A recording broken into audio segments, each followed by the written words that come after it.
بلا لو اپنے در پر اب تو غم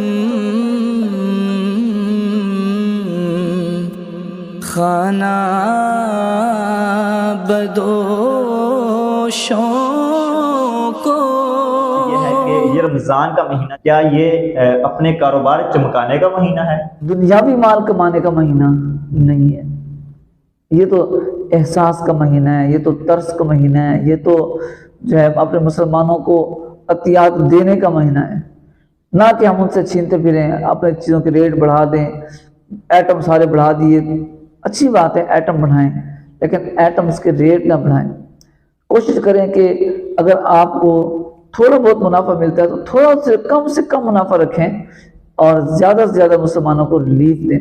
کاروبار کو چمکانے کے لیے، زیادہ سے زیادہ پیسے کمانے کے لیے خدا را مسلمانوں کے ساتھ مہنگائی والا برتاؤ مت کیا جائے، زیادہ سے زیادہ آسانیاں پیدا کی جائیں۔ ہمیں بھی چاہیے کہ جس طرح مفتی صاحب فرما رہے تھے کہ یہ رمضان کا مہینہ ہے، یہ کاروبار چمکانے کا مہینہ نہیں ہے بلکہ نیکیوں میں آگے بڑھنے کا مہینہ ہے۔